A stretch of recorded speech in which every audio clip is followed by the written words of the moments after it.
Hello everyone, welcome back. आज हम पढ़ेंगे बायोटेक्नोलॉजी एंड इट्स एप्लीकेशन। तो बायोटेक्नोलॉजी और प्रिंसिपल्स में जो हमने चीज़ें पढ़ी थी कि जैसे हम रिकॉम्बिनेंट डीएनए और ये सारी चीज़ें बनाते हैं, वेक्टर से उसको डालते हैं, सिलेक्टेबल मार्कर, वो सारी चीज़ें हमने जो डिटेल में पढ़ी थी प्रिंसिपल एंड प्रोसेसेस में, उसका नीड कहाँ है, तो वो हमें ज़रूरत क्या है उसकी, तो उसके एप्लीकेशंस कौन सी फील्ड में लग रहे हैं वो देखेंगे इस चैप्टर में।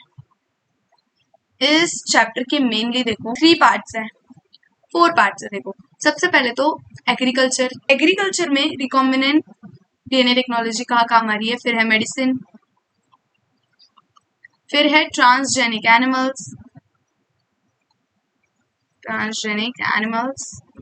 एंड लास्ट पार्ट है एथिकल इश्यूज। तो ये 4 पार्ट पढ़ेंगे।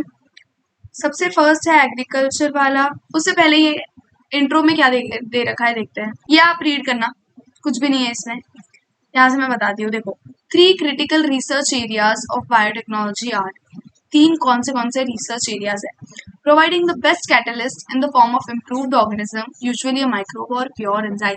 तो इसका मीनिंग ये है कि हमें कोई एंजाइम चाहिए, हमें कुछ भी एक सेकेंड, कुछ भी प्रोड्यूस करा के लेना है, कुछ भी एंजाइम चाहिए, तो हम वही रिकॉम्बिनेंट डीएनए फिर वो माइक्रोब में डाल देंगे जिससे भी हमें वो प्रोड्यूस करा के लेना है।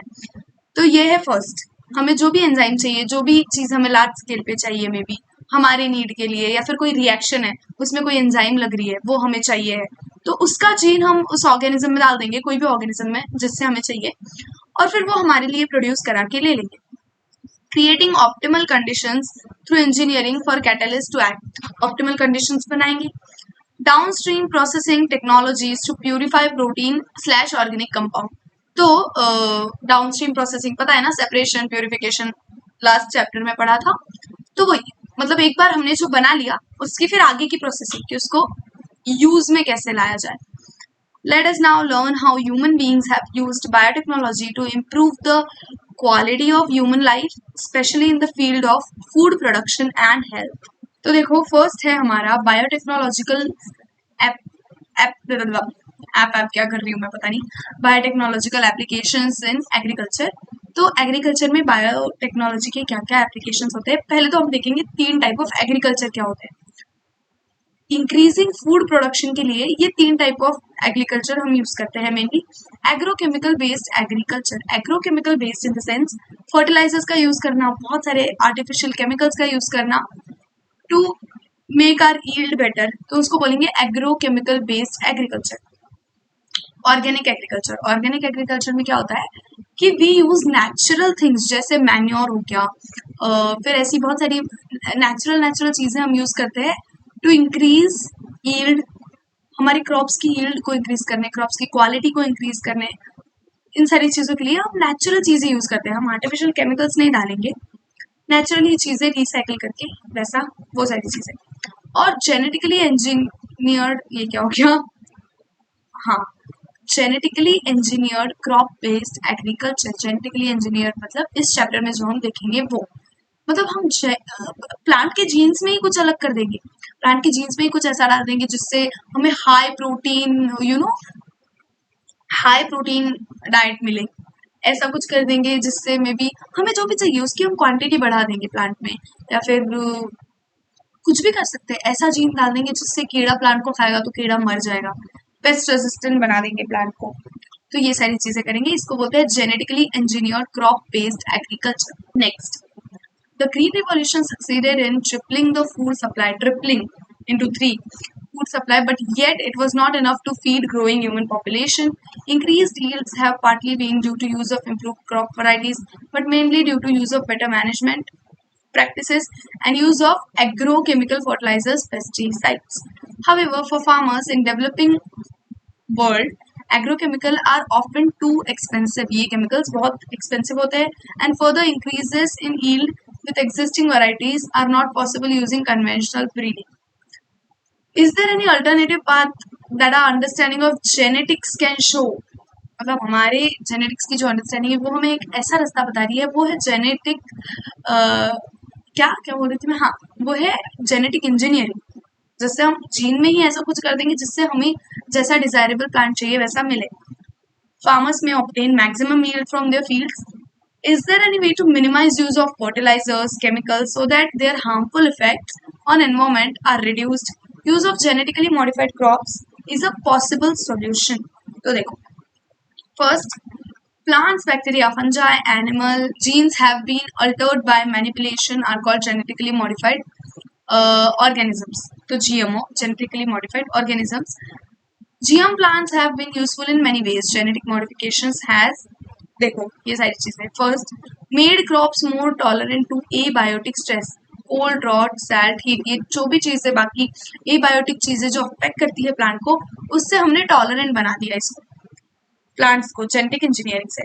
Reduced reliance on chemical pesticides, अभी हमें केमिकल पेस्टिसाइड्स पे रिलाई नहीं करना पड़ता है, हम जीन में ही ऐसा कुछ कर देंगे कि कीड़ों से रेजिस्टेंट मिल जाए हमें.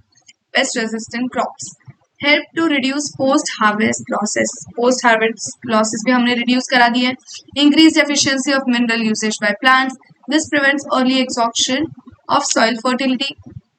Enhanced nutrition value of food, example golden rice, vitamin A enriched rice. अभी एक बात एकदम ध्यान से सुनो, ये जो लास्ट वाला पॉइंट है ना, enhanced nutritional value of food, example golden rice, that is vitamin A enriched rice. इस चैप्टर से जो क्वेश्चन आने का चांस है ना, 95% यही क्वेश्चन है. तो ये इतना इंपॉर्टेंट है, ये क्वेश्चन इतनी बार आ चुका है, ऐसे छाप लो दिमाग में. गोल्डन राइस क्या करता है, विटामिन ए की क्वालिटी बढ़ाई थी, तो विटामिन ए इनरिच्ड राइस थे, और ये आइस के लिए अच्छे होते हैं, मतलब आइस की कोई भी बीमारी हो तो ये EYES, ये वाली भी बात याद रखना. तो हाँ, यही से ही क्वेश्चन आता है हर बार. नेक्स्ट है, in addition to these uses, GM has used to create tailor made plants to supply alternative resources to industry in the form of starches, fuels, pharmaceuticals. Some of the applications of biotechnology in agriculture that you will study in detail are production of pest-resistant plants, कैसे बनाएं, which could decrease amount of pesticide use. फिर हमें pesticide use करने की जरूरत ही नहीं पड़ेगी ना, pest-resistant plant बना लिए तो. BT toxin is produced by bacterium called Bacillus thuringiensis. BT का शॉर्ट फॉर्म ये था, सॉरी BT का फुल फॉर्म ये था, Bacillus thuringiensis. BT toxin gene has been cloned from bacteria and been expressed in plants to provide resistance to insects without the need of insecticides. In effect created biopesticides. तो ये biopesticide बन गया. हमने BT toxin का क्या किया बताया क्या, BT टॉक्सिन का जीन प्लांट में डाल दिया. तो अभी ये जो भी देखो ये कैसे वर्क करता है, आगे लिखा है examples of BT cotton, BT corn, ये सारे एग्जाम्पल्स है, यहाँ पे दिया है पूरा BT टॉक्सिन कैसे वर्क करता है. BT cotton, some strains of BT produce proteins that kill certain insects such as Lepidopterans. ये भी याद रखना, देखो Lepidopterans टोबैको बर्डवर्म आमीवर्म होता है, कोलियोप्टेरन्स बीटल्स होते हैं, डायप्टेरन्स फ्लाइज और mosquitoes. BT forms protein crystals during particular phase of their growth. हमने क्या किया, इस बैक्टीरिया का जीन प्लांट में डाला, उस जीन ने एक्सप्रेस करके ऐसा एक प्रोटीन बना जो प्लांट को अफेक्ट करता है. तो होता क्या है, ऐसा प्रोटीन बन गया, पूरी प्रोसेस बताती हूँ. जीन लिया, प्लांट में डाला, प्लांट में उसने एक्सप्रेस किया, जीन ने RNA बना, फिर प्रोटीन बना, वो पूरा सेंट्रल डॉग्मा. फिर जो प्रोटीन बना वो कीड़े ने खाया. तो क्या होता है, वो जो टॉक्सिन है वो पेट में जाता है प्लांट के, और पेट के pH से वो एक्टिव होता है, तो वो प्लांट को अफेक्ट नहीं कर रहा है. जैसे ही वो किसके क्या बोलते हैं, इंसेक्ट के गट में जाएगा, वहां पे pH होता है अल्कलाइन pH. ये भी क्वेश्चन है, ओके. तो वहां पे जो अल्कलाइन pH होता है, उस वजह से टॉक्सिन एक्टिवेट हो जाता है और उस कीड़े की, इंसेक्ट की गट में छेद कर देगा, कीड़े की डेथ हो जाएगी. तो this is the story of BT. These crystals contain a toxic insecticidal protein. Why does this toxin does not kill bacillus? Actually, the BT toxin protein exists in inactive protoxins, but only an insect ingests the inactive toxin. It is converted into active form of toxin due to alkaline pH of gut. तो ये इसलिए ये BT को affect नहीं करता है, which solubilize the crystals. जैसे ही वो pH में आएगा ना, अल्कलाइन क्रिस्टल solubilize हो जाएंगे, वो एक्टिवेट हो जाएगा, टॉक्सिन मर जाएगा. The activated toxin binds to surface of midgut epithelial cells and create pores. that cause cell swelling and lysis and eventually cause death of insect gut। तो फिर वो सेल्स वगैरह पूरा डैमेज कर देता है, छेद हो जाते हैं और फिर इंसेक्ट मर जाता है। Specific Bt toxin genes were isolated from Bt and incorporated into several crop plants such as cotton। Bt cotton के बारे में सुना होगा, Bt cotton, Bt brinjal। The choice of genes depend upon crop and targeted pest, as most Bt toxins are insect group specific। The toxin is coded by a gene CRY1AC named CRY। तो देखो यहाँ पे एकदम ध्यान से सुनो, यहाँ पे ये वाला क्वेश्चन वाला पार्ट है, यहाँ से क्वेश्चन आता है। There are number of them, for example देखो, the proteins encoded by gene CRY1AC CRY2AB control cotton bollworms. ये जो CRY1AC CRY2AB जीन से कंट्रोल होने वाले प्रोटीन है, मतलब बनने वाले प्रोटीन्स, वो कॉटन बॉलवर्म्स को कंट्रोल करते हैं, मतलब कॉटन बॉलवर्म्स को अफेक्ट करेंगे ये वाले जीन्स वाले, ओके। और CRY1AB कंट्रोल्स कॉर्न बोरर्स। तो आपको ये तीनों याद रखना है, CRY1AC CRY2AB cotton bollworms, CRY1AB corn borers, okay. Pest resistant plants, तो इसमें क्या है, देखो आरएनए इंटरफेरेंस, ये मैं पूरा आपको दूसरी स्लाइड पे बताती हूँ, फिर आके रीड करेंगे, ओके। ये एक कीड़ा है जो हमको तंग कर रहा है, हमारे प्लांट को, ये वो पेस्ट है जो हमारे प्लांट को तंग कर रहा है। तो ये क्या करता है, इसकी बॉडी में देखो, ये कीड़ा हमारे प्लांट को खा रहा है, हमारे प्लांट को ये हार्म कर रहा है। हमारा प्लांट कौन सा है ये वाले केस में, टोबैको प्लांट है हमारा, ये है हमारा प्लांट, ओके। तो ऐसे बॉक्स में बना रही हूँ, ये प्लांट की बॉडी समझ लो आप। तो ये जो कीड़ा है ये हमारे प्लांट को खाता है, हमारे प्लांट्स खराब हो जाते हैं टोबैको के, इससे नुकसान होता है। तो इस कीड़े से बचे कैसे, तो हमने क्या किया, ये कीड़े में है, कीड़ा थोड़ा बड़ा बनाए क्या, इसके अंदर पूरी सिस्टम बनानी पड़ेगी। तो ये है हमारा कीड़ा ये कैसा कीड़ा है पता नहीं, बट ये ऐसा है कीड़ा, ओके। तो अभी ये कीड़े के अंदर क्या है, ये है कीड़े का डीएनए, कीड़े के डीएनए से बनेगा, पूरा मैं बेसिक से समझा रही हूँ, कीड़े के डीएनए से बनेगा कीड़े का आरएनए, और आरएनए से बनता है प्रोटीन। अभी इस कीड़े में एक इम्पॉर्टेंट प्रोटीन है, कोई भी उसकी बॉडी को जिंदा रहने के लिए बहुत इंपॉर्टेंट एक प्रोटीन है, इसको हम है ना हम ऐसा कुछ कर देंगे जिससे ये प्रोटीन बने ही ना और कीड़ा मर जाए। ऐसा हम क्या करेंगे, प्रोटीन कब नहीं बनेगा, जब हमारे पास आरएनए ही नहीं होगा। सिंगल स्ट्रैंडेड आरएनए से प्रोटीन बनता है, हम आरएनए में ही गड़बड़ कर देते हैं। देखो हम क्या करते हैं, अभी डीएनए को हटा दो, कीड़ा ही पड़ गया हमारा। तो अभी ये हमारा आरएनए है, सिंगल स्ट्रैंडेड आरएनए, हम ऐसा क्या करेंगे, हम इसके कॉम्प्लीमेंट्री आरएनए बनाएंगे। हम एक ऐसा आरएनए बनाएंगे जो यहाँ पे जाके चिपक जाए, ऐसे ऐसे ऐसे ऐसे, और ये प्रोटीन बना ही ना सके। तो अभी ये कॉम्प्लीमेंट्री आरएनए कहाँ बनाएंगे, हम क्या करते हैं, कॉम्प्लीमेंट्री आरएनए बनाते हैं टोबैको प्लांट में। टोबैको प्लांट के अंदर हम बनाएंगे कॉम्प्लीमेंट्री आरएनए जो इसको जाके चिपकेगा। तो जब भी ये कीड़ा टोबैको प्लांट को खाने आएगा, टोबैको प्लांट को खाया, ये आरएनए गया उसकी बॉडी में, आरएनए जुड़ के ऐसे डबल स्ट्रैंडेड आरएनए बना लेंगे, और ये क्या बोल रही थी मैं, हाँ, आरएनए जुड़ के डबल स्ट्रैंडेड आरएनए बना लेंगे और जीन साइलेंस हो जाएगा। तो अभी ये जीन पूरा काम करना बंद कर देगा ये वाला, तो इसको जीन ही बोलते हैं ना, जिससे प्रोटीन बनने वाला होता है उसको जीन बोलते हैं, इतना तो पता ही होगा। तो ये जीन बंद पड़ जाएगा। तो देखो अभी इसकी बॉडी में हम आरएनए बनाए कैसे, प्लांट की बॉडी में आरएनए कैसे बनाए, तो हम क्या करते हैं, ये जो जीन है, इस कीड़े का जीन मिलाइडोगायना इनकॉग्निशिया इसका नाम है, अभी मेरे को स्पेलिंग नहीं आती है, मिलाइडोगायना मुझे तो प्रोनाउंस भी नहीं करना आता है, मिलाइडोगायना इनकॉग्निशिया का जीन जो है, ये जो जीन है वो हम डाल देंगे टोबैको प्लांट में, ओके। तो हमने डाल दिया टोबैको प्लांट में इसका जीन। तो आरएनए, एक सेकेंड आ रही है, लाइट का भी बड़ा दिक्कत है।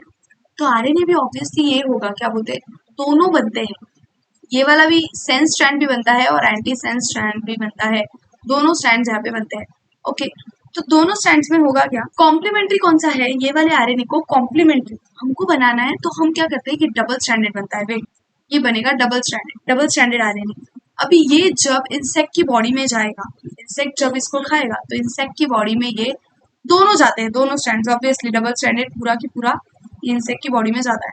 लेकिन इंसेक्ट की बॉडी में ये दोनों अलग अलग हो जाएंगे, दोनों स्ट्रैंड्स अलग अलग हो जाएंगे, और ये जो कॉम्प्लीमेंट्री वाला स्टैंड है ये जाके इधर जुड़ जाएगा और इसका इम्पोर्टेंट वाला आरएनए साइलेंस हो गया। अभी वो आगे प्रोटीन ही नहीं बना पाएगा, इम्पोर्टेंट प्रोटीन नहीं बनेगा तो कीड़े की डेथ हो जाएगी, जो बहुत एक्सट्रीमली इंपॉर्टेंट प्रोटीन है कोई नहीं बन रहा है तो कीड़े की डेथ हो जाएगी। तो कीड़ा डिजीज कॉज नहीं कर पाएगा। कीड़ा कौन सा डिजीज कॉज करता है? रूट नॉट नाम का डिजीज कॉज करता है। तो ये कीड़ा क्या करता है, हमेशा रूट को अफेक्ट करता है, रूट में नॉट्स बना देता है टोबैको वाले प्लांट के। तो ये रूट नॉट डिजीज कॉज करेगा और तो अब कर ही नहीं पाएगा। तो हमने ये वाली प्रोसेस से डिजीज को रोक दिया। जब भी कीड़ा आएगा, हमने टोबैको प्लांट में जीन ऑलरेडी डाल रखा है, जब भी कीड़ा आएगा वो प्लांट को ऑब्वियसली अफेक्ट करेगा। ये जो है ये वाला डबल स्ट्रैंडेड, ये नहीं याद रखना, रुको यहाँ पे लिख देती हूँ क्योंकि ये क्वेश्चन है। डबल स्ट्रैंडेड DNA, नहीं sorry, extremely sorry, double standard RNA पाप हो गया। डबल स्टैंडर्ड RNA बिकॉज ये DNA से तो बनाया ना हमने, डबल स्टैंडर्ड DNA नहीं, डबल स्टैंडर्ड RNA। तो ये क्वेश्चन है कि डबल स्टैंडर्ड होता है या सिंगल स्टैंडर्ड। सबको लगता है कि सिंगल स्टैंडर्ड होगा बिकॉज यहाँ पे हमें एक ही तो स्ट्रैंड चाहिए कॉम्प्लीमेंट्री, लेकिन बनता पूरा की पूरा डबल स्टैंडर्ड RNA है। वो इंसेक्ट की बॉडी में जाके सेपरेट हो जाएगा और फिर वो अपने अपने जीन पे चिपक के साइलेंस कर देगा। तो ये वाली मेथड से हमने कीड़े को रोक लिया, ये उसकी बॉडी में जाएगा और बहुत सारी चीजें होगी। सेवरल नीमाटोड्स पैरासाइटाइज मतलब पैरासाइट के जैसे वो अफेक्ट करते हैं a wide variety of plants, animals, including humans. A nematode, Melidogyna incognitia, infects the root of tobacco plants and causes great reduction in yield. हमारी yield कम हो जाती है.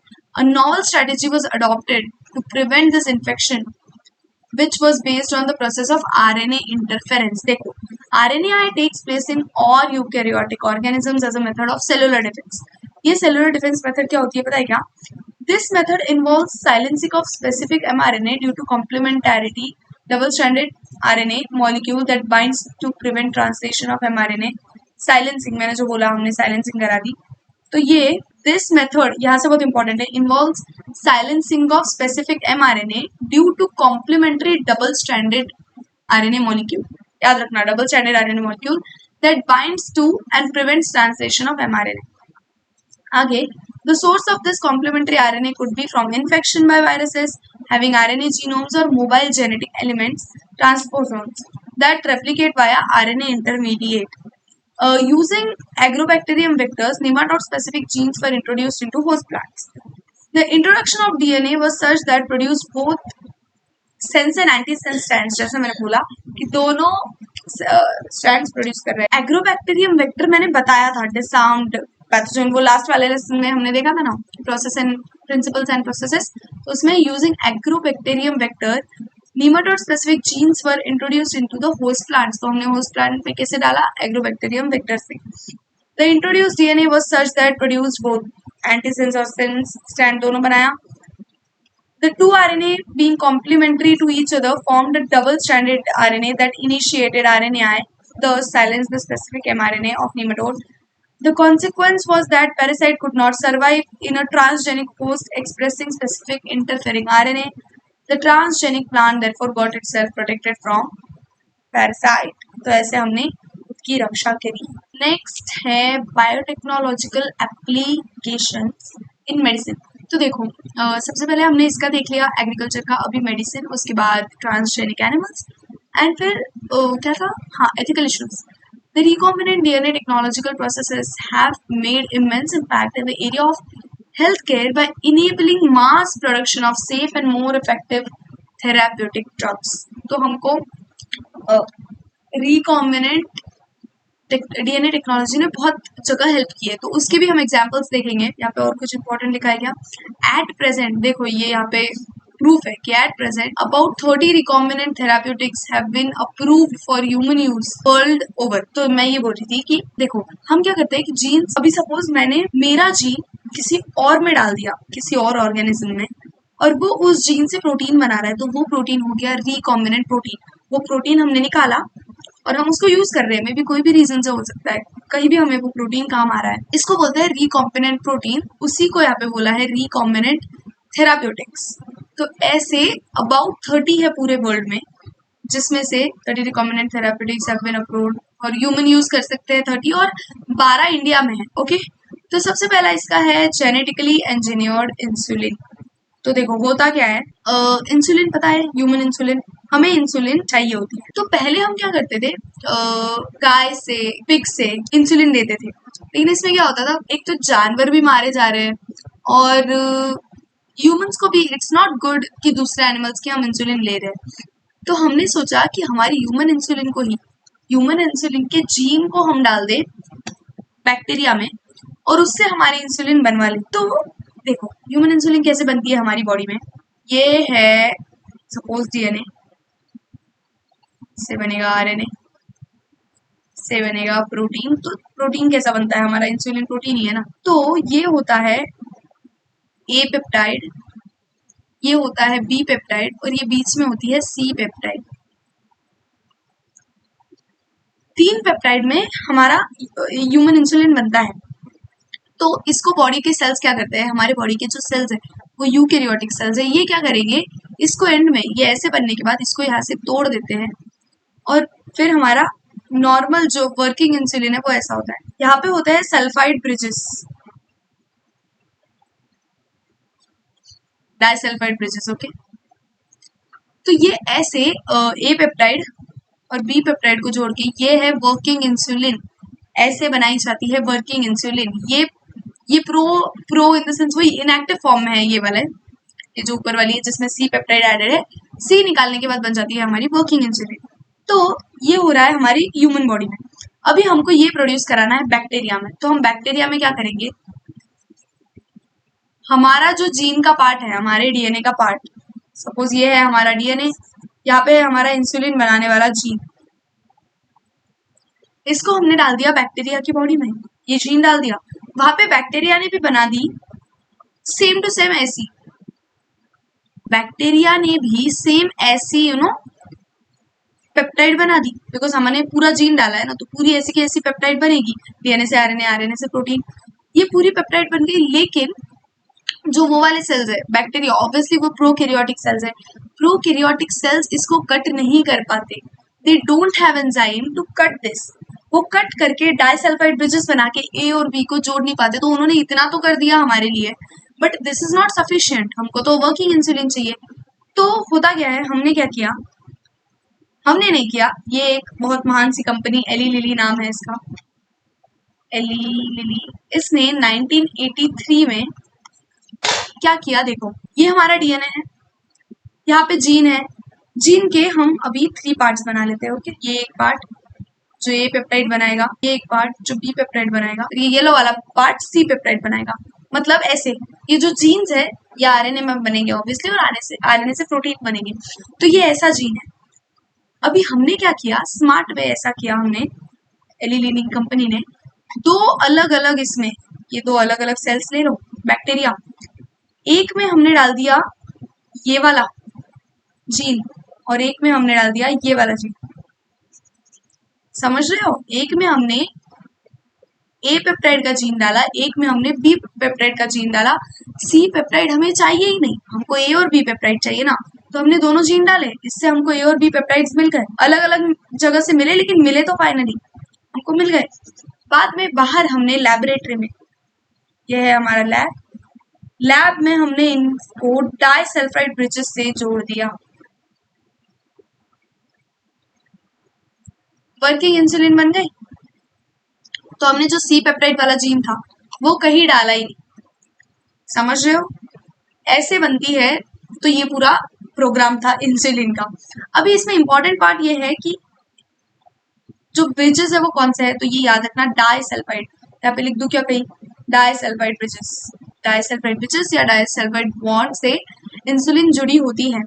फिर और क्या बताना था, हाँ कंपनी का नाम है एली लिली, 1983 में ये सब किया, और नथिंग, मैंने आपको सारा समझा दिया ना। तो आप एक काम करना, ये आप रीड कर लेना, यहाँ पे कुछ भी नहीं है इंपॉर्टेंट। यहाँ पे देखते हैं, देखो 1983 Eli Lilly prepared 2 DNA sequences corresponding to A or B genes, human insulin introduced into them, plasmid of E. coli to produce insulin। तो हमने वैसे प्लाज्मिड की हेल्प से, जैसे पूरा उसमें पढ़ा था ना प्रिंसिपल एंड प्रोसेस में, तो वैसे हमने इंसर्ट कर दिया। फिर chains A and B were produce separately, अलग अलग प्रोड्यूस किए, एक्सट्रैक्ट किए, लैब में डाइसल्फाइड बॉन्ड बना के जोड़ दिए, तो ये देखो फ्री सी पेप्टाइड इंसुलिन ऐसी होती है। और हाँ, तो और आप ये सारा रीड कर लेना। देखो नेक्स्ट है gene therapy. Okay, gene therapy क्या होती है? बेसिकली जीन थेरेपी ये है कि हम जीन का ट्रांसफर कराएं, कहीं से तो भी जीन हम ट्रांसफर कराएं और वो कुछ इंपॉर्टेंट प्रोटीन में भी प्रोड्यूस कर रहा है, तो इसको बोलते हैं जीन थेरेपी। जीन ट्रांसफर कराना कोई भी इंपॉर्टेंट प्रोटीन के लिए, कोई भी इंपॉर्टेंट प्रोसेस के लिए। तो इधर क्या हुआ था, 1990 में 4 साल की लड़की को एडेनोसिन डीअमीनेज एडीए डेफिशिएंसी थी। सबसे पहले तो ये बहुत बहुत इंपॉर्टेंट टॉपिक है, यहाँ से हमेशा क्वेश्चन आता है। और एडीए डेफिशिएंसी तो याद रखना, बच्चे को कौन सा डिजीज था? ADA deficiency. 4 साल की बच्ची थी, उसको फर्स्ट टाइम 1990 में दिया गया था जीन थेरेपी। हुआ क्या था, इसके जो ये जो लड़की थी, इसका बोन मैरो डिफेक्टिव था। तो बोन मैरो डिफेक्टिव होने की वजह से वो डिफेक्टिव लिम्फोसाइट्स बना रहा था। डिफेक्टिव लिम्फोसाइट्स में डिफेक्टिव जीन था, जो ये एंजाइम ही नहीं बनाता था। ये जो एडीए एंजाइम होती है ना, एडेनोसिन डीअमीनेज एडीए डेफिशिएंसी, मतलब एडेनोसिन डीअमीनेज एक एंजाइम है, उसकी डेफिशिएंसी हो जाना, क्योंकि वो बन ही नहीं रही है, क्योंकि हमारे लिम्फोसाइट में जीन डिफेक्टिव है। तो अभी इसका सॉल्यूशन क्या है? हमने क्या किया, लैब में लिम्फोसाइट्स में जीन डाल दिया। इसके अंदर हमने जीन डाल दिया, हमारा ये जीन तो लग नहीं रहा है बट डाला है। तो ऐसे हमने जीन्स डाल दिया और ये लिम्फोसाइट अभी डिवाइड करेगी तो बहुत सारी बन जाएगी, छोटी छोटी छोटी छोटी बहुत सारी लिम्फोसाइट्स बन गई, सब में जीन आ गया। अभी ये लिम्फोसाइट्स हम बच्ची में डालेंगे, ये लिम्फोसाइट्स हम उसकी बॉडी में ट्रांसफर कराएंगे, तो फिर इससे ये वाली एंजाइम बनना शुरू हो जाएगी। इसका ही तो जीन डाला है ऑब्वियसली, तो ये वाली एंजाइम बनना शुरू हो जाएंगी, तो उसकी डिफिशियंसी नहीं होगी, तो ये डिजीज ऐसे क्योर होगा। एक और चीज याद रखनी है, पहली बात, ये जो एंजाइम है ये बहुत बहुत ज्यादा इंपॉर्टेंट है, इसके बिना इंसान सर्वाइव नहीं कर पाता है, बिकॉज ये इम्यून सिस्टम में बहुत इंपॉर्टेंट रोल प्ले करती है। तो हमें बहुत सारी डिजीजेस एंड ऑल हो जाएगी अगर ये एंजाइम नहीं रहेगी, तो हमारा इम्यून सिस्टम वीक हो जाएगा। तो अभी इंपॉर्टेंस ध्यान में आ गया एंजाइम का। फिर हमने ऐसे करके बॉडी में डाल तो दिया उसकी, लेकिन थोड़े टाइम बाद लिम्फोसाइट्स मर जाते हैं। ये जो लिम्फोसाइट्स है जिसके अंदर वो जीन है, ये मर जाएंगे, दे विल डाई। तो हमको after a period of time फिर से ये लैब में उगाने पड़ेंगे और उसकी बॉडी में डालने पड़ेंगे, तो इसको बोलते हैं पीरियोडिक इन्फ्यूजन। आफ्टर पीरियड हमको ये एंजाइम्स, मतलब ये लिम्फोसाइट्स डालने पड़ेंगे उसकी बॉडी में। अभी रीड करते हैं, मैंने मेन तो सारा बता दिया आपको। हाँ, और क्या मेथड्स हो सकती है वो भी बता देती हूँ, फिर पूरा रीड कर लेंगे। तो और मेथड्स ये है कि एक तो हम क्या करें, बोन मैरो का ट्रांसप्लांट करा दें। बोन मैरो ही ट्रांसप्लांट करा दिया तो फिर लिम्फोसाइट्स भी राइट बनेंगे एंड फिर उसमें एंजाइम रहेगी, मतलब उसमें जीन रहेगा, फंक्शनल जीन, तो फिर वो फंक्शनल एंजाइम बनाएंगे। दूसरा मेथड एक और ये है, परमानेंट क्योर चाहिए हमको, कि परमानेंटली इस डिजीज से छुटकारा चाहिए। तो एक ही परमानेंट क्योर है इसका, कि एम्ब्रियोनिक स्टेज में, जब बच्ची पेट में है, बच्चा जो भी पेट में है, एम्ब्रियोनिक स्टेज में है, तब ही हमको पता चल गया कि अच्छा इसमें डिफेक्ट है, तो इसमें हम तब ही ये जीन डाल देंगे। फिर जैसे जैसे सेल्स डिवाइड होंगे, सारे सेल्स में ये जीन आ जाएगा, तो फिर पूरा बच्चा फंक्शनल एडीए एंजाइम प्रोड्यूस कर पाएगा। तो ये दो मेथड्स होती हैं। This enzyme is crucial for immune system to function. The disorder is caused due to deletion of gene of adenosine deaminase. तो ये एंजाइम का जो जीन है वो ही डिलीट हो गया। Some children bone marrow transplantation से क्योर हो जाता है, in others it can be treated enzyme replacement therapy, मतलब एंजाइम ही हम देते रहे, एंजाइम का ही पीरियोडिक इन्फ्यूजन करें, लेकिन वो भी obviously it's not a permanent cure, बार बार हमें एंजाइम डालनी पड़ेगी बॉडी में। In which functional ADA is given to patient by injection, मतलब हम एंजाइम ही डाल रहे हैं डायरेक्टली, समझी ना बात। But the problem with both of this approach that they are not completely curative obviously. First step है, lymphocytes from blood of patient are grown in culture medium, तो वो ये उसके लिम्फोसाइट्स हमने कल्चर मीडियम में ग्रो किए। Functional ADA cDNA using retroviral vector. देखो यहाँ पे ना दोनों वेक्टर्स आ गए। लास्ट टाइम एग्रोबैक्टीरियम ट्यूमिफेशियंस का जो वेक्टर था, जो हमने प्रिंसिपल प्रोसेसेस में पढ़ा था, वो पहली वाली एग्रीकल्चर वाली उसमें आ गया। मिलियोडेगाइना इंकॉग्निशिया में हमने एग्रोबैक्टीरियम वाला वेक्टर यूज किया था जीन देने के लिए। यहाँ पे भी जीन देने के लिए हमने कौन सा वेक्टर यूज किया, रेट्रोवायरल वेक्टर, ये भी हमने उसमें देखा था। Introduced into these lymphocytes, they are subsequently return to the patient, however the cells are not immortal, बोला मैंने कि सेल्स मर जाएंगे। पेशेंट रिक्वायर्स पीरियोडिक इन्फ्यूजन, देखो यहाँ पे वही लिखा है, अर्ली एम्ब्रियोनिक स्टेजेस में it could be permanent cured. तो इतना ही है, ये ऊपर वाले में तो कुछ दिया नहीं है, रीड कर लेना, दैट इज इट। ये बात याद रखना कि एडीए डेफिशिएंसी थी, और हाँ डिजीज का नाम याद रखना, बस ज्यादा कुछ नहीं है। नेक्स्ट है मॉलिक्यूलर डायग्नोसिस, तो एक्सप्लेन करती हूँ, आप रीड कर लेना, ओके। हम ये क्यों कर रहे हैं? मॉलिक्यूलर डायग्नोसिस क्या है कि अगर आपके पास आपकी बॉडी में कोई बीमारी है, तो अगर आपकी बॉडी में कोई बीमारी है रुको, और वो डायग्नोस नहीं हो पा रही है, बहुत सारी मेथड होती है, जैसे urine test, blood test and all, इन सारे चीज़ों से हम कोई बीमारी को ट्रैक नहीं कर पा रहे कि वो है या नहीं, इससे होता नहीं है ना। और अगर सपोज कर लिया हमने ट्रैक, तो बहुत टाइम हो जाता है, बिकॉज कम क्वांटिटी में वो हमको ट्रेस हो ही नहीं रही है। जब उसकी क्वांटिटी बहुत ज्यादा बढ़ जाती है, तब जाके वो ट्रेस होती है, तब तक बात हाथ से निकल चुकी होती है। तो इसके लिए हम इसको बोलते हैं मॉलिक्यूलर डायग्नोसिस, मतलब कम स्टेज पे, जब उसकी क्वांटिटी कम भी है हमारी बॉडी में बट प्रेजेंट है, तो उसको डायग्नोस करना। तो सबसे पहले तो देखो, फर्स्ट मेथड है हमारी यूजिंग कन्वेंशनल मेथड, सीरम और urine analysis, early detection is not possible. Recombinant DNA technology, PCR मैंने पूरा के पूरा पढ़ा रखा है, and ELISA are some of the techniques that serve purpose of early diagnosis. मतलब इन दोनों टेक्निक से हम अर्ली डायग्नोसिस कर सकते हैं। पीसीआर में देखो, पीसीआर में हमने वही किया था ना, हम क्या करेंगे पीसीआर में, ब्लड में से, मतलब उसका जेनेटिक जीन का, सबसे पहले हम पेशेंट का ब्लड लेंगे, ब्लड में से हम उसके जेनेटिक मटेरियल निकालेंगे और उसको पीसीआर की मशीन में डालेंगे। फिर उसका सारा complementary nucleotide, Taq polymerase, complementary primer, ये सारी चीजें डाल के मशीन में डाल देंगे और मशीन ऑन करेंगे पीसीआर की। फिर पीसीआर चलेगा, अगर इसमें वो वाला जीन रहा कोई वायरस का, तो वो जीन के बहुत सारे मिलियंस ऑफ कॉपीज बन जाएंगी पीसीआर में। ऑब्वियसली पीसीआर में वही होता है। तो हम कॉम्प्लीमेंट्री क्या डाल रहे थे, अभी तक मैं जो बोल रही थी आपके दिमाग में गया है नहीं मुझे नहीं पता। कॉम्प्लीमेंट्री हम उस जीन के, ये जो जीन है ये डिजीज कॉज करता है, इस जीन के कॉम्प्लीमेंट्री चीजें डाल रहे थे हम, कॉम्प्लीमेंट्री न्यूक्लियोटाइड, प्राइमर, और क्या होता है, टैग पॉलीमरेज डालेंगे, एंजाइम। तो अगर ये जीन प्रेजेंट है तो मिलियंस ऑफ कॉपीज बन जाएगी, अगर नहीं प्रेजेंट है तो फिर अच्छा है, पेशेंट लकी है, नहीं प्रेजेंट है तो। Presence of pathogen bacteria is normally suspected only when pathogen has produced disease symptom. By this time, the concentration of pathogen is already very high in the body. एक second, ये Elisa के बारे में मैं ज्यादा तो कुछ नहीं बताऊंगी, क्योंकि ये एक्चुअली वन शॉट लेक्चर्स है और इससे डीप में क्वेश्चन एलिजा से ज्यादा आते नहीं है। अगर आपकी ऑब्वियसली डिटेल क्लासेस हो चुकी है तो आपको पता होगा कि ये प्रोसीजर होती कैसी है, लेकिन एलिजा का फुल फॉर्म यहाँ पे लिखा है एंजाइम लिंक्ड इम्यूनोसॉर्बेंट ऐसे, और ये है antigen.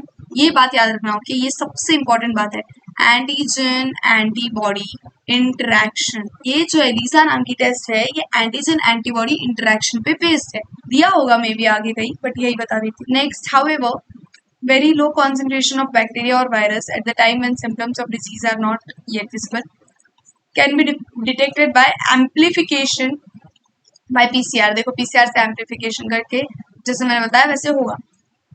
PCR is now routinely used to detect HIV suspected AIDS patients। PCR HIV को चेक करने के लिए होती है। तो देखो जैसे मैंने बताया, तो HIV का क्या करेंगे हम, HIV का जो जीन है वो तो हमको पता है कैसा होता है, उसके कॉम्प्लीमेंट्री सारी चीजें डाल देंगे पीसीआर में, और उस इंसान की ब्लड में से, सेल्स में से जेनेटिक मटेरियल डाल देंगे। अगर उसमें HIV का जीन प्रेजेंट रहा तो कॉम्प्लीमेंट्री चीजें तो हमने डाली है, चिपक जाएगी फटाफट, मतलब मिलियंस ऑफ कॉपीज बन जाएगी। It is because it is being used to detect mutations in genes suspected cancer patients too. It is powerful technique to identify many other genetic disorders. तो ये टेक्निक है पीसीआर। फिर next है a single stranded DNA और RNA tagged with radio active molecule probe is allowed to hybridize to its complementary DNA रुको, एक काम करते हैं, ये पूरा बाद में रीड करेंगे, मैं आपको पहले बताती हूँ ये वर्क कैसे करता है। म्यूटेशन से जेनेटिक डिसऑर्डर एंड ऑल ये सारी चीजें होती है। अगर हमको कोई म्यूटेशन डिटेक्ट करना है, ये है हमारा डीएनए, हमको लगता है कि ये जो जीन है यहाँ का, इसमें म्यूटेशन है, अगर इसमें म्यूटेशन होगा तो कोई स्पेसिफिक डिजीज होगा उस पेशेंट को, ये जीन में म्यूटेशन है ऐसा हमको लगता है, but we are not sure. इसको हम चेक करते हैं ब्लॉटिंग वाली टेक्निक से। तो होता क्या है, इसको हम सबसे पहले तो इसका करेंगे जेल इलेक्ट्रोफोरेसिस। तो इसका जेल इलेक्ट्रोफोरेसिस करने के बाद, जेल इलेक्ट्रोफोरेसिस में कैसा ये मिलता है, पहली बात, जेल इलेक्ट्रोफोरेसिस करने के पहले हम इसको कट कर देंगे, इसको एंजाइम से कट करा देंगे छोटे छोटे छोटे छोटे फ्रैगमेंट से। इलेक्ट्रोफोरेसिस करने से पहले करा देंगे ना, तो वैसे फिर ये फ्रैगमेंट्स मूव करेंगे इसमें, तो जो हैवी वाले फ्रैगमेंट्स अब यहाँ रह जाएंगे। तो और यहाँ पे ना ये वाला भी फ्रैगमेंट, ये वाला जो हमारा जीन है वो भी यहाँ पे आ जाएगा। ओके, अभी एक चीज होती है जो बच्चों को समझ नहीं आती, उसको बोलते हैं ब्लॉटिंग। ब्लॉटिंग का मीनिंग ये है कि इसको, ये जो जेल इलेक्ट्रोफोरेसिस वाली हमने जो ये बनाया है, मतलब सारे फ्रैगमेंट्स अपने साइज के हिसाब से डिस्ट्रीब्यूट हो गए, इसको हम उतार लेंगे एक नाइट्रोसेल्यूलोज की शीट पर। ये है हमारी नाइट्रोसेल्यूलोज शीट, इस पे हमने इस पूरे हमारे डीएनए को उतार लिया। यहाँ पे हमारा ये भी आ गया, वो वाला जीन जिसमें हमको पता करना है कि म्यूटेशन हुआ है या नहीं। म्यूटेशन हुआ होगा तो ऑब्वियसली जेनेटिक डिसऑर्डर हो जाएगा एंड ऑल। म्यूटेशन हुआ है या नहीं पता करने के लिए हम क्या करते हैं, ये जो जीन है, ये जीन का कॉम्प्लीमेंट्री प्रोब, पहली बात प्रोब होता है रेडियो एक्टिव, प्रोब होता है रेडियो एक्टिव, तो हमको डिटेक्ट करने में इजी जाएगा। सेकंड ये होता है, ये क्वेश्चन है, ये मैं जो ये डब्बे में लिख रही हूँ ये क्वेश्चन है, तो यहाँ से यहाँ पे अपना लाइक एकदम ध्यान देके सुनो। सिंगल स्ट्रैंडेड डीएनए या फिर आरएनए, सिंगल स्ट्रैंडेड डीएनए और आरएनए जिसको रेडियो एक्टिव हमने कर रखा है, रेडियो एक्टिव इसलिए तो उसको प्रोब बोलते हैं, इसको हम इसमें डालेंगे, may be single stranded DNA को या फिर आरएनए को, जो इसके कॉम्प्लीमेंट्री होगा। ये जो हमारा जीन है, जीन हमको पता होता है ना ऑब्वियसली, तो जीन के कॉम्प्लीमेंट्री हम डालेंगे। अगर अगर डिजीज रहा तो सपोज मैंने इसमें डाल दिया, ओके, ये रहा मेरा कॉम्प्लीमेंट्री। अगर म्यूटेशन हुए वाला है तो इसके जो इसके जो न्यूक्लियोटाइड सीक्वेंस है उसमें डिफेक्ट रहेगा, कुछ गायब रह सकते हैं, कुछ एबनॉर्मल सीक्वेंस रह सकती है, कुछ और भी हो सकता है। तो सपोज म्यूटेशन हो गया है, म्यूटेशन होने वाला है, तो यहाँ पे सीक्वेंस बदल जाएंगी, तो ये कॉम्प्लीमेंट्री आके जुड़ नहीं पाएगा। कॉम्प्लीमेंट्री अगर जुड़ेगा नहीं तो हमको पता चल जाएगा कि अच्छा यहाँ पे म्यूटेशन हुआ है। और अगर म्यूटेशन नहीं हुआ, ये नॉर्मल है, ये यहाँ पे जाके चिपक जाएगा, ये वाला हमारा यहाँ पे आके ये चिपक जाएगा, कॉम्प्लीमेंट्री ये बन जाएगा, तो ये डबल स्टैंडर्ड स्ट्रक्चर बन जाएगा। आपको बात समझ रही है ना? मुझे समझ नहीं आता कि आपको समझ रहा भी है या नहीं, मुझे लगता है मैं बोल ही जा रही हूँ बस।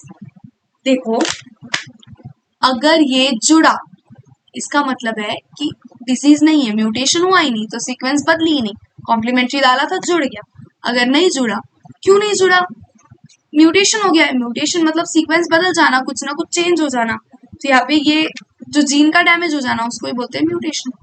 तो ऐसे होता है, अभी रीड करते हैं। अ सिंगल स्ट्रैंडेड, कान खोल के सुनो, सिंगल स्ट्रैंडेड डीएनए और RNA tagged with radioactive molecule probe is allowed to hybridize to its complementary DNA in a clone of cells, followed by detection using autoradiography। उससे पता चल जाता है मतलब रेडियो एक्टिविटी का है। The clone having mutated gene will hence not appear on photographic film। Mutated gene जिसमें है वो photographic film में नहीं आएगा, because जुड़ा ही नहीं ना। Because the probe will not have complementarity with mutated gene। हमारे पास normal gene की complementary हमने डाला। ELISA is based on principle of antigen antibody interaction, ये बता दिया मैंने यहाँ पे। Infection by pathogen can be detected by presence of antigens, protein, glycoproteins, by detecting the antibody synthesized against pathogen। Next and last part है transgenic animals. Transgenic animals हम किस किस रीजन से बनाते हैं? Animals that have their DNA manipulated, हम उनका manipulate कर देते हैं डीएनए टू पजेस और express an extra foreign gene, are known as transgenic animals. हमको उनसे जो भी एक्सप्रेस कराना है उनकी बॉडी में, या फिर जो भी चेंजेस एंड ऑल कराने हैं, हम उनमें जीन्स डाल के करवा लेते हैं। Transgenic rats, rabbits, pig, sheep, cow and fish have been produced. Although over 95% of all existing transgenic animals are mice। सबसे ज्यादा तो माइस ही बनाते हैं हम। नॉर्मल फिजियोलॉजी एंड डेवलपमेंट, देखो ये किस किस चीज में काम आते हैं। यहाँ पे 4 चीजें दे रखी है आपको, मे बी 5 चीजें दे रखी है, एक एक करके पढ़ते हैं। सबसे पहले normal physiology and development.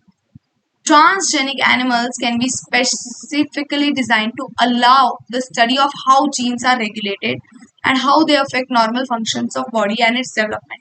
Example, study of complex factors involving growth such as insulin like growth factor.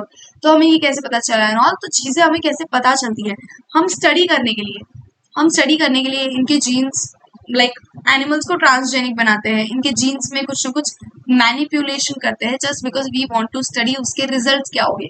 By introducing genes from other species that alter formation of this factor, studying the biological effect that result, information is obtained by about biological role of the factor in body। अब देखो जैसे insulin में भी तो हमने ऐसा कुछ कर दिया कि इंसुलिन का जीन ही शट कर दिया, इंसुलिन प्रोड्यूस नहीं हो रही है, तो रिजल्ट्स क्या आ रहे हैं, उसके चेंजेस क्या हो रहे हैं, वो देख के हमें पता चलता है कि उस फैक्टर का रोल क्या था बॉडी में। तो ये तो मैंने जस्ट एक एग्जाम्पल दिया, तो ऐसे ही कुछ कुछ करते हैं। तो ये नॉर्मल फिजियोलॉजी और डेवलपमेंट बॉडी की स्टडी करने के लिए। Study of disease. Many transgenic animals are design to increase our understanding of how genes contribute to development of disease. देखो एक बात ये है ना कि यहाँ पे छिपकली है, मैं तो कुछ और बात बता रही थी, अभी मैं भूल गई हूँ। यहाँ पे एक विंडो है और उसकी वो वाली साइड है, तो छिपकली ऐसे विंडो पे चिपकी हुई है और विंडो ट्रांसपेरेंट है, तो वो इतनी अगली लगती है ना। एनीवेज चलो, दीज आर स्पेशली मेड। एक सेकंड फिर से रीड करते हैं, मैं पूरा वो छिपकली वाले जोन में चली गई थी। Study of disease. Many transgenic animals are design to increase our understanding of how genes contribute to development of disease. Genes का और डिजीज का क्या संबंध है। These are specially made to serve as models for human disease, so investigation of new treatments of diseases is made possible. देखो क्या करते हैं हमारी बॉडी में, like we can't experiment on humans, तो हम हमारी बॉडी में उसका क्या इफेक्ट होगा वो हम चूहे पे ट्राई करके देखते हैं, and we give them diseases. हम बहुत बुरा करते हैं उनके साथ, बहुत सारी चीजें जस्ट टू स्टडी कि उसका इफेक्ट क्या होगा। अगर चूहे पे ये इफेक्ट हो रहा है, ह्यूमंस पे क्या इफेक्ट होगा, तो ऐसे बहुत सारे ट्रायल्स के बाद जाके कोई चीज ह्यूमन पे आती है। Today transgenic model exist for many human diseases such as cancer, cystic fibrosis, rheumatoid arthritis and Alzheimer's. Biological products, इसके लिए भी हम एनिमल्स को ट्रांसजेनिक बनाते हैं जस्ट बिकॉज हमें उनसे कुछ प्रोडक्ट चाहिए होता है। Medicine required to treat certain human diseases can obtain biological products, but such products are often expensive to make. Transgenic animals that produce useful biological products can be created by introduction of portion of DNA genes which codes for particular products such as human protein alpha trypsin। देखो alpha 1 antitrypsin जो है use to treatment emphysema, अभी ये सबसे important part है, ये question बहुत बार आया है। Alpha antitrypsin use to treat emphysema. Similar attempts has been made to treat phenylketonuria and cystic fibrosis. 1997 first transgenic cow Rosie produced human protein enriched milk।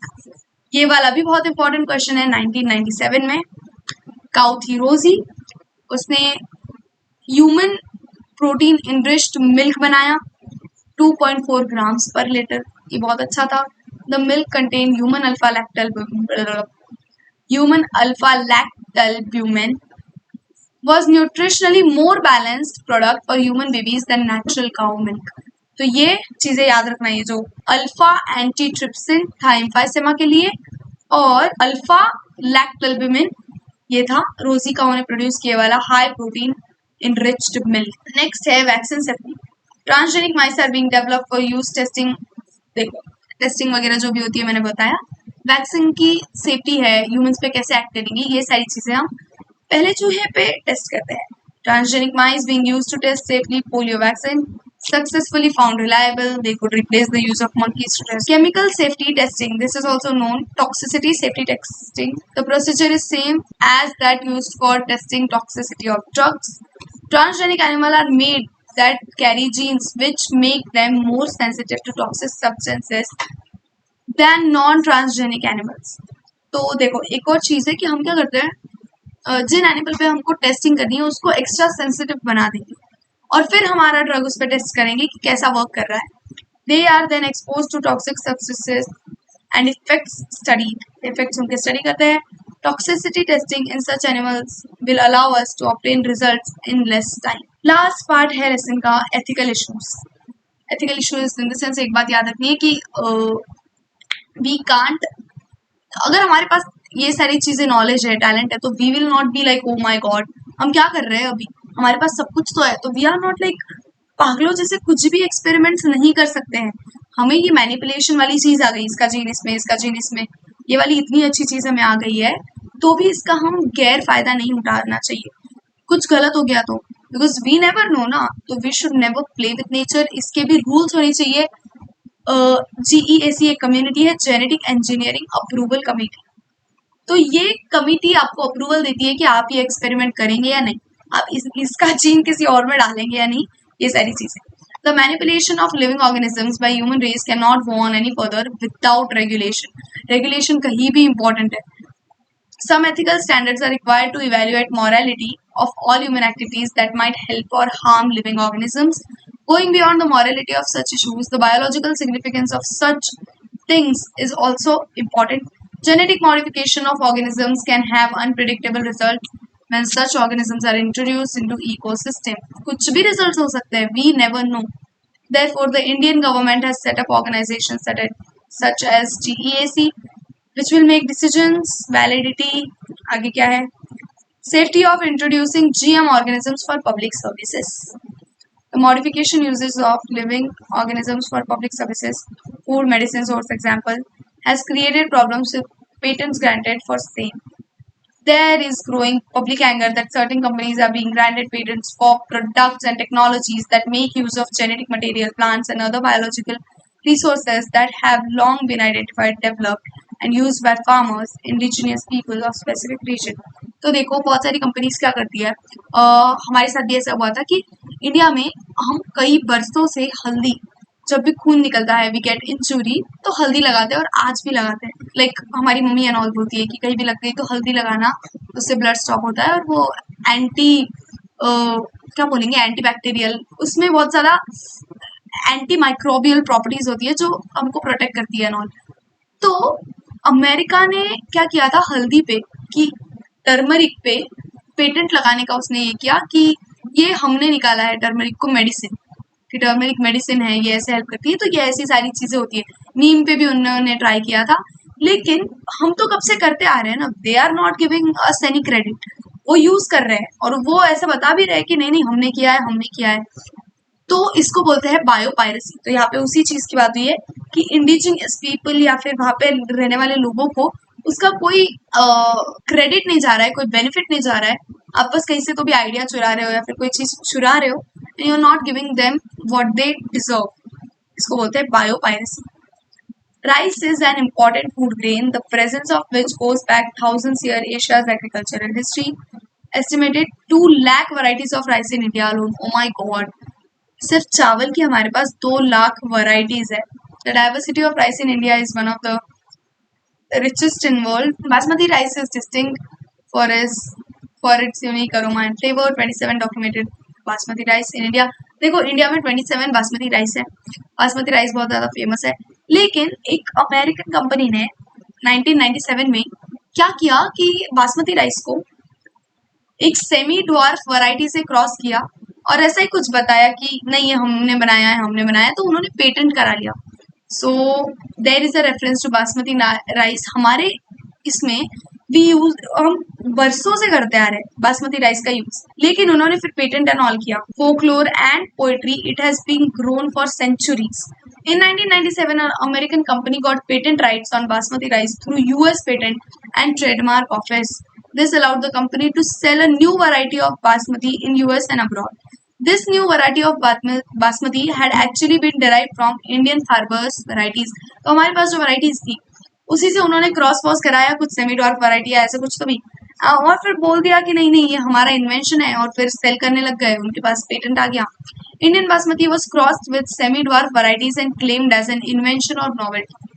The patent extends to functional equivalence, implying that other people selling basmati rice could be restricted by patent. Several attempts have also been made to patent users, products and processes based on Indian agricultural herbal medicines, turmeric, neem. इस पे भी उन्होंने try किया था। If we are not vigilant, we do not immediately counter these patent applications. Other countries' individuals may encash our rich legacy and we may not be able to do anything about it. सो हमें आवाज उठानी चाहिए, because ये हमारे पास we have are wealth. तो we should not, हमारी जो rich legacy है, रिच वेल्थ है, बहुत सारा नॉलेज है, बहुत सारे एंशियंट टेक्स्ट है, नॉलेज, तो इनमें की जो भी चीजें है, we should not let other people use it without giving us credit. Biopiracy, ये सबसे इंपॉर्टेंट टर्म है, बहुत ज्यादा क्वेश्चंस आ चुके हैं। ये जो डेफिनेशन है यही आएगी बार बार। In term used for bioresources, multinational companies and other organization without proper authorization, तो जिससे लिया है उसको कुछ क्रेडिट या ऑथोराइजेशन या कंपेंसेटरी पेमेंट नहीं मिल रहा है, बस they are using without any उनको कुछ दिए बिना। Most of the industrialized nations are rich financially but poor in biodiversity and traditional knowledge. तो फाइनेंशियली बहुत सारी कंट्रीज ऐसी है जो फाइनेंशियली बहुत रिच है, लेकिन उनके पास बायोडाइवर्सिटी और ट्रेडिशनल नॉलेज नहीं है। और मेन चीज, our India is very rich, हमारे पास इतनी वेल्थ है, we have so many spices. ये बेस्ट चीज है। तो इंडिया की बात है कि I love spices about our country. हमारे पास बहुत सारी चीजों की वेल्थ है। वी हैव बायोडाइवर्सिटी बहुत ज्यादा है, हमारे पास लैंड बहुत ज्यादा है, लैंड भी मतलब अच्छा खासा है लैंड, पॉपुलेशन भी बहुत ज्यादा है, ये कुछ वेल्थ नहीं है, बट ऑब्वियसली पॉपुलेशन भी बहुत ज्यादा है। तो यहाँ पे ये बोला गया है कि बहुत सारी कंट्रीज के पास ये वेल्थ नहीं होती जो हमारे पास है। In contrast, developing and under developed world is rich in biodiversity and traditional knowledge related to bioresources. Traditional knowledge related to bioresources can be exploited to develop modern application and can also be used to save time, effort, expenditure during their commercialization. कितना बचा है? ये हो ही गया है almost नहीं, हो ही गया है, लास्ट का इतना ही बचा है। तो there has been growing realization of injustice, inadequate compensation and benefit sharing between developed and developing countries. Therefore, some nations are developing laws to prevent such unauthorized exploitation. Strict laws बन रहे हैं for their bioresources and traditional knowledge. The Indian Parliament has recently cleared Second Amendment of Indian Patents Bill that takes such issue into consideration, including patent terms, emergency provision, and research and development initiative. हो गया lesson. Thank you.